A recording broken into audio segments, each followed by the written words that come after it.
Okay, the chicken's in the oven.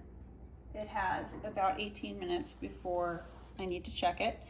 I'm gonna peel the potatoes for the mashed potatoes. You can certainly use the skins, but in the spirit of 1930s cookery, I want my mashed potatoes to be white.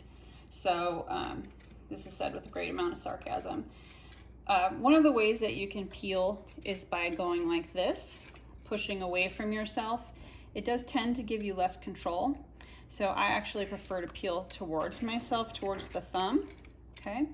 You want to be careful because of course you don't want to peel right up on your thumb and peel your thumb. That's not something that's ever desired. But you can see I'm kind of holding it in my hand and rotating it as I peel.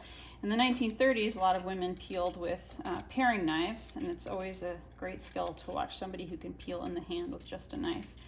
But I am cheating a little bit here and using a peeler. We're gonna put the whole potato in and cook these potatoes whole rather than breaking them up. So there you go.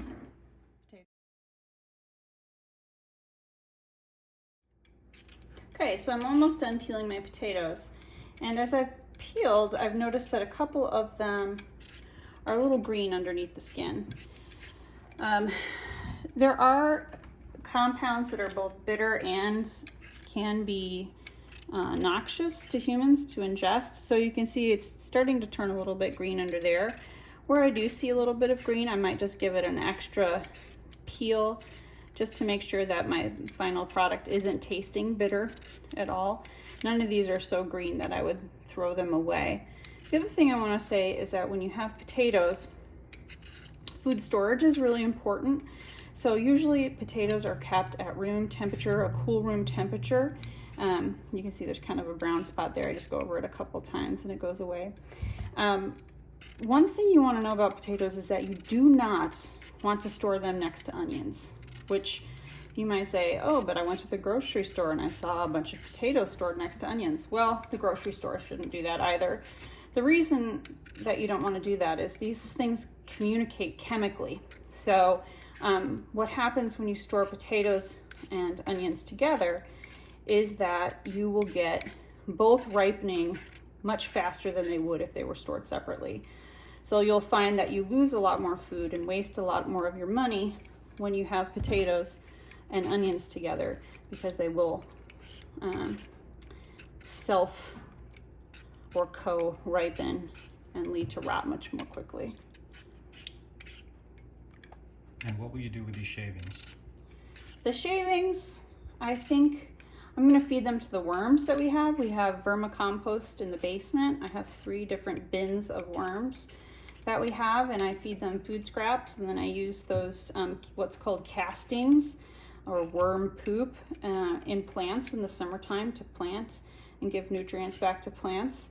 I was able to get free worms from Mother Hubbard's Cupboard in Bloomington, which promotes food justice and is also a place where people in town can get free food. So instead of throwing these away, there's several of them. Worms love potato scraps, so I think I'll probably put those in with the worms. Now, I did wash the potatoes before I started peeling, but I'm just going to give them a quick rinse under tap water and rinse them off some of that exterior starch. And then I'm going to use, we have a filtered water here, and I'm going to use actually filtered water. If you can, if you have a Brita, I think it's often a good idea to use in these times filtered water for cooking. Although we do water analysis, there is increasingly some nasty compounds that you might not want in your food. So I do use filtered water. I'm going to just cover these like that. Okay, here we go. I'm going to start with a high flame to bring up the heat in this, and then I'm going to turn it down so they boil at sort of a controlled simmer. So once this starts to boil, I'll show the difference between simmering and boiling. Okay, so this has been on the fire for about 4 minutes at a pretty high flame, as you can see if you poke the camera right underneath. It's a pretty high flame. This is starting to come up to a boil. I would probably call this an aggressive simmer. A boil technically is something you can't stir away. whereas a simmer you can stir it away. So as it heats up, it's going to intensify this sort of percolation from the bottom. The foam on the top is just from the starch in the potatoes itself. It's nothing to worry about. You don't have to skim that away or anything. What I didn't show you was that after the water had started to heat, I did put a couple of very large pinches of salt into the water to season the potatoes as they cook. The reason I don't put salt in cold water is that it settles on the bottom of the pan, and because salt is quite corrosive, it could potentially damage the bottom of your pan. So it's just good practice to salt hot water rather than cold, and the same would go for pasta water as well. Before you put the pasta in, you would salt it just as it was starting to come up to a boil. So this is a pretty good boil now. I'm going to turn this down, kind of make this more of a gentle cook versus very intense. Okay, and if I need to adjust it again, I will, but that's where I'm going to cook it. Okay, so the potatoes have been boiling for about 15 minutes. I'm going to test them. You want them to be fork tender. So when you put through, that almost goes through. So I think since it's not completely fork tender, there's a little resistance in the center. I'm going to let them go for 2 more minutes. Okay, so it's been about 2 minutes. We're going to test these again. They go through quite easily. We're going to drain them. I'm going to turn on a little cold water so that I don't damage the pipes potentially.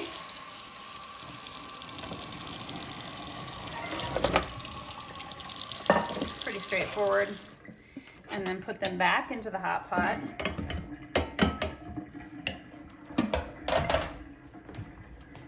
And then put them back on the stove. I've turned the heat off, but as you can see, there's a lot of steam evaporating from the potatoes. You do want this to happen because then it won't be as watery, the final product. So now we're going to start mashing. I have a little bit of butter left. I'm going to put in there. I've heated up my milk, and actually I'm going to use the rest of my oil that I used for the chicken. So we have garlic mashed potatoes now. Okay.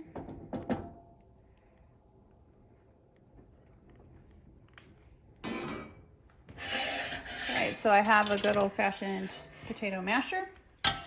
Potato masher is pretty straightforward. You just mash the potatoes, essentially. So at this point, I'm going to start adding a little bit of my warmed milk. Start with about 1/2 cup to see where that gets us. Sort of mashing as I go along.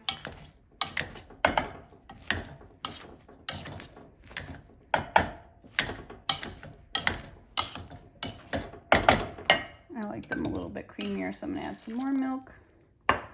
And at this point, even though I salted the water, I'm going to add a little salt and a little pepper. The gravy will have salt too, so I don't want to over-salt them at this stage. But I do like pepper, so I'll put quite a bit of pepper in. Then you just kind of work the milk around the pan. Those are starting to look good. Notice there's still steam coming off, meaning that burner is still hot and there's still evaporation happening with the potatoes. Of course, we did put in milk as well, so that's some of the milk coming off. Whoops. Oh well. Okay.